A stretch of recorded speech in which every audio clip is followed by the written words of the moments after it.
Hello everyone, and welcome to my channel. I hope everyone is having a wonderful day. Before we begin, please hit the subscribe button and give this video a thumbs up. Victor suffers a heart attack and dies before Jack's trap with Kyle. Y&R spoilers. Victor Newman's legacy has always been one of ruthless control, iron-willed determination, and a refusal to ever show weakness. Yet fate has a cruel way of striking even the most powerful titans. And as the Genoa city canvas unfolds, the ominous turn of events that places Victor at death's door, after suffering a massive heart attack, sends shockwaves throughout not just the Newman family, but across the corporate battlefield where Jack Abbott has been carefully laying a trap with the unsuspecting help of Kyle, igniting one of the most explosive chapters The Young and the Restless has ever dared to tell. For in this moment the mighty Victor Newman, who has stared down enemies from inside and outside his family for decades, finds his empire at its most fragile, his health suddenly betraying the man who prided himself on being indestructible,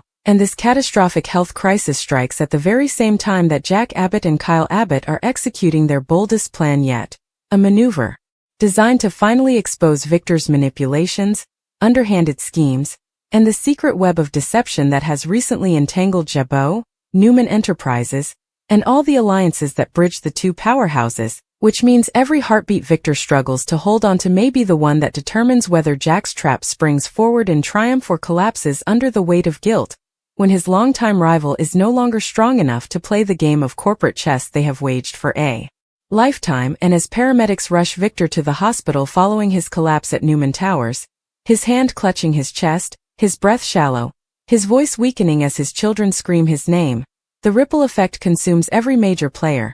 Nikki Newman stands frozen between fear of losing her husband and resentment for the way he continuously toys with their lives for business glory. Nick Newman is torn apart, unable to reconcile the possibility of losing his father with the anger he feels for Victor's latest manipulations. Victoria Newman sees her throne trembling, the crown she has worked for endangered both by her father's failing heart and Jack's impending strike, while Adam Newman, haunted by years of rejection and desperate bids for acceptance, is confronted with the chilling possibility that his father might die before Adam ever truly wins his respect. And across the city, Jack Abbott sits in his office at Genoa, staring down at the documents Kyle has just placed before him, the final puzzle piece in a grand design that would have left Victor utterly humiliated, exposed as a man who faked DNA results, meddled in deals, and pulled strings that compromised not only Jack's company but Kyle's future. Yet when news of Victor's heart attack breaks across the phones of Genoa City's elite, Jack's carefully constructed expression hardens into something torn between satisfaction and dread, for though he has wanted nothing more than to watch Victor fall, he never expected destiny itself to strike the blow, and Kyle, ever hungry to prove himself, believes that perhaps this is their opening to crush Newman once and for all, urging Jack to move ahead. Yet Jack's conscience, scarred by decades of rivalry that blurred the line between personal vendetta and corporate ambition, flickers with hesitation, remembering moments when he nearly lost his own father, and for a brief instant Jack wonders if springing this trap while Victor lies unconscious in a hospital bed would brand him not a victor but a vulture, feeding on the carcass of an old war that no longer feels noble. And so the story spirals deeper as Genoa City gathers in hushed tones outside the hospital waiting room, Nikki clinging to her rosary, tears streaking down her face as she remembers their turbulent love story, Victoria pacing furiously, convinced she must seize control of Newman before Jack does, Nick standing still, hands in his pockets, staring blankly at the floor while Adam isolates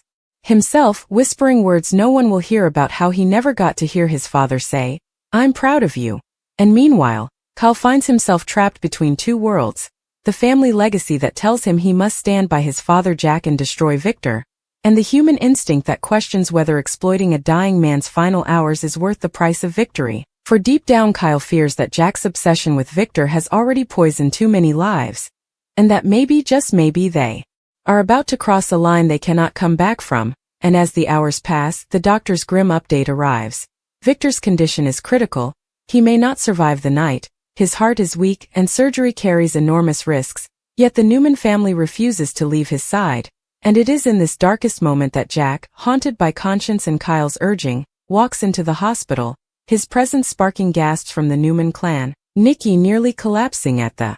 audacity of her longtime foe standing over her husband's deathbed, Victoria seething with venom at the thought of Jack trying to steal her father's empire while he clings to life, and Nick, weary and defeated, simply shaking his head in disbelief that the rivalry between their families cannot be put aside even at a moment like this, yet Jack, staring down at Victor, hooked to machines, pale and fragile for the first time in decades, feels a wave of emotions that words cannot fully capture, for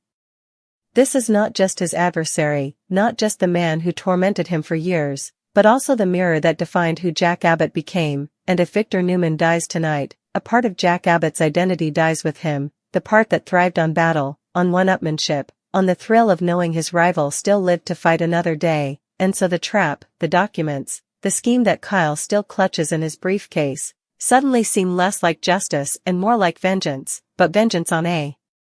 man who may never wake up, vengeance that would leave Jack hollow, and as Jack wrestles with that choice, Kyle grows more desperate, reminding his father that Victor would not hesitate for a second if the roles were reversed, that Victor himself once plotted against Jack while Jack's family suffered, that Victor's legacy is built on exploiting weakness, yet Jack, voice cracking, whispers that perhaps this is the moment to end the cycle, perhaps sparing Victor in his weakest hour is the only way to finally win, not by conquering him but by rising above him, and as this father and son grapple with the weight of history, the Newman family awaits the outcome of surgery, the monitors beeping faintly in rhythm with the man whose presence has defined Genoa City for generations, and in that fragile space between life and death, every character finds themselves forced to confront who they are without Victor Newman, Jack without his rival, Kyle without the lesson of vengeance, Nikki without her husband, Victoria without her king, Nick without the shadow he's always lived under, Adam without the chance of redemption, and the canvas is forever changed, because whether Victor survives or succumbs, the trap Jack built with Kyle has already rewritten the narrative, exposing not just the fragility of Newman but the humanity of the Abbott clan, and so the story pushes forward, each heartbeat of Victor Newman echoing like a drumbeat of destiny, daring Genoa City to decide whether this is the end of an era or the beginning of a war far darker than anyone has ever imagined, for even if Victor survives, the knowledge that Jack held his fate in his hands while he lay helpless will haunt them all, ensuring that the trap, once sprung, binds not just companies but souls in a rivalry that will never truly die, because in Genoa City, power is eternal, revenge is inherited, and legacies are written not in ink but in blood and broken hearts.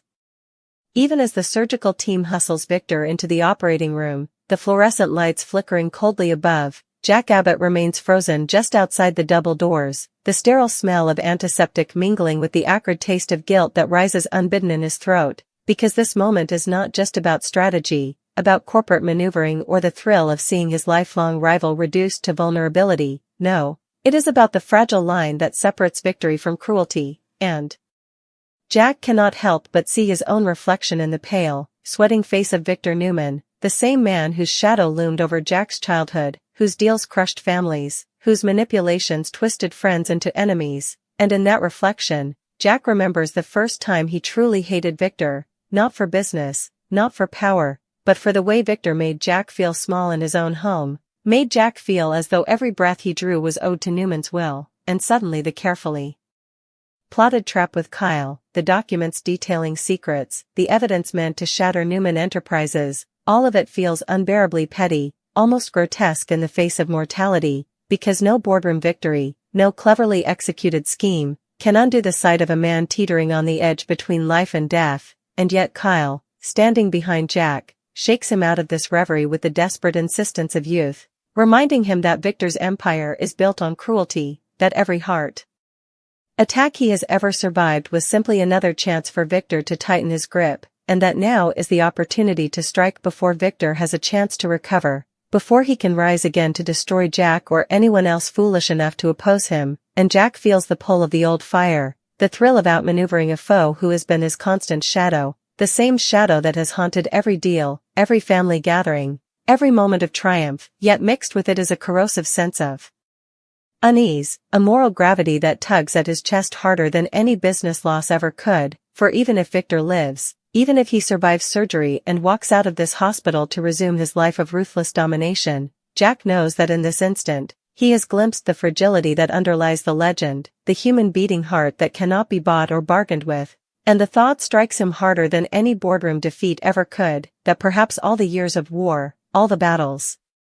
waged over companies, shares, legacies, and secrets, have been distractions from what truly matters, life itself, fleeting and delicate, and the faces of those who love or loathe us while we have it. And as he wrestles with these thoughts, the rest of Genoa City waits with bated breath, each character in the sprawling Newman Abbott saga trapped in their own private maelstrom of emotion, for Nicky Newman hunches over a chair in the waiting room, clutching a folded handkerchief as if it could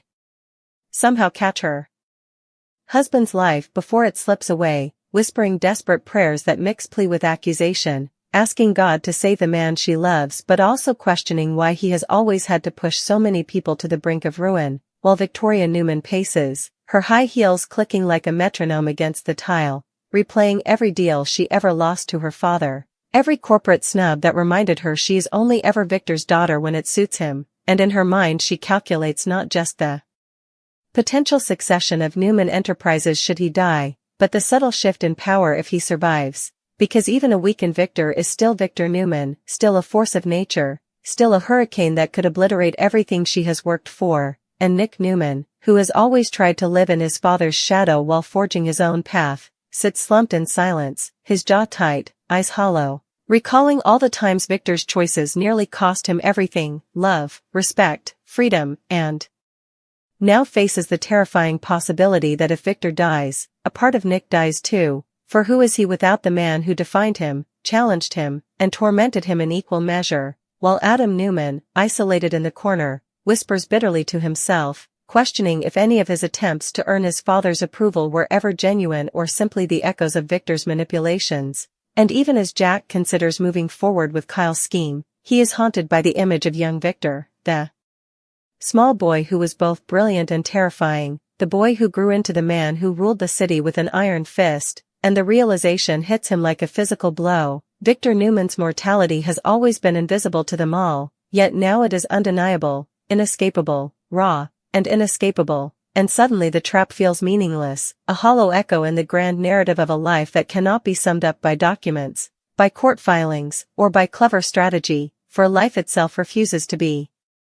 manipulated, refuses to be outsmarted, refuses to bend to the whims of ambition, and as Jack's mind wrestles with these truths, the hospital corridors buzz with muted chaos, nurses and doctors passing with anxious faces, technicians adjusting monitors, the rhythmic beeping of machines marking Victor's struggle with a steady, unnerving cadence, and Kyle, still clutching the crucial files, cannot understand Jack's hesitation, cannot see that what seems like power to the outside world is, in truth, a crucible of conscience, because in this moment, Jack must decide between the old thrill of victory over Victor and the rare, fleeting opportunity to act with grace, and the moral weight of that choice presses down like a physical weight on his shoulders, squeezing him until he feels almost incapable of movement, and even as he deliberates, the surgeon emerges, mask pulled low, eyes serious, delivering the chilling verdict that Victor's heart is weak, the damage extensive, and survival is possible but precarious, and the words hit everyone like a shockwave, sending Nicky into tears, Victoria into a panic of barely suppressed fury, Nick into silent despair, Adam into quiet rage at the hand of fate, while Jack feels an unfamiliar pang of fear, not for himself but for the man who has been his lifelong adversary, the man whose fall he has plotted, the man whose demise could so easily satisfy years of pent-up vengeance, yet who now stands as the living embodiment of vulnerability, a reminder that even the strongest are not immortal, and that the human heart is a fragile, unpredictable thing, beating in defiance of schemes, rivalries, and plans, and as they wait, each of them locked in their private hells of anticipation, reflection, and fear, the city outside carries on, oblivious to the drama unfolding in this fluorescent-lit chamber, oblivious to the web of ambition, pride, love, and hate that has brought the Abbott and Newman families to this precipice, and in that silence, Jack finally realizes that the trap he and Kyle have meticulously constructed, meant to expose Victor at his most vulnerable, will no longer deliver the satisfaction it once promised, because there is something rawer, purer, and more terrifying than corporate victory or familial revenge, the sudden, unplanned confrontation with mortality, with the ultimate truth that no one, not even Victor Newman, can escape the finality of the human condition, and it is this truth, stark and unyielding, that reshapes their ambitions, their alliances, their understanding of power, and perhaps, if they are wise enough to grasp it, their very souls. And in the midst of this maelstrom, the story lurches forward, each heartbeat of Victor Newman echoing like a drumbeat across Genoa city, reminding them all that in life and in death, the lines between rivalries, family, love, and vengeance are never as clear as they seem, and that sometimes, the greatest victories are not won in courtrooms, boardrooms, or battlefields, but in the difficult choice to let mercy, humanity, and conscience dictate actions in a world ruled by ambition, pride, and the relentless, unstoppable march of time. Victor Newman lay on the hospital gurney, every heartbeat a laborious drum that reminded him of his own mortality, a concept he had never before entertained with sincerity, for Victor had always believed himself untouchable, a force of nature impervious to weakness, untethered by pain or consequence, yet now, in the harsh glow of the operating room lights and the sterile scent of antiseptic that burned in his nostrils, he felt the unflinching truth that even legends bleed and falter, and as the monitors beeped in rhythmic warning, Victor's mind drifted to decades of memory, of battles fought both in the boardroom and in the intimate chambers of his family, recalling the first time Jack Abbott had smiled that smug smile across a conference table, the way he had always anticipated Victor's moves and countered them with surgical precision. The rivalry that began in childhood playgrounds and boardroom meetings now crystallizing in his mind as he struggled to draw each breath, and he remembered Nikki, the love that had both strengthened and undermined him, her gaze always a mixture of fear, frustration, and unwavering devotion, the moments she had saved him from ruin and the moments he had taken her loyalty for granted, and now, as he felt the pressure of his own chest, the constriction of life itself, he wished he could apologize, if only in a whisper. If only before the possibility of forever slipping away, yet pride and instinct warred inside him, and Victor, never a man to surrender, forced his mind toward strategy even in the face of death, knowing that Jack and Kyle were somewhere plotting, scheming, waiting for the opportune moment to strike, and the thought ignited a spark of anger that coursed through him in spite of the weakness that threatened to consume his body, because even at death's door, Victor Newman was Victor Newman. And he would not allow a rival to claim victory so easily, he would not allow Kyle Abbott to carry forward his father's vengeance. While he lay helpless, and as the surgical team prepared, Victor's mind traveled further back, to the beginnings of Newman Enterprises, to the foundation he had built with sweat, cunning, and relentless ambition, to the betrayals he had weathered from family members who had sought to unseat him, to the board members who had underestimated him, to the lovers who had sought to manipulate him, and now, as mortality pressed in on every side, the accumulation of every slight, every triumph, every betrayal, and every fleeting moment of genuine happiness condensed into a singular urgency, survival, clarity, and the knowledge of what had been lost in pursuit of power, and beyond the hospital walls, the city waited, tense and unaware, while inside the waiting room Nikki clutched her rosary, mumbling prayers that mixed hope with quiet accusations, demanding that God spare the man who had so often spared no one else, while Victoria paced furiously, envisioning corporate succession, imagining Jack's trap and fearing the implications of both victory and defeat, calculating what must be done to ensure Newman Enterprises remained under her command, and Nick, seated with elbows on knees and head in hands,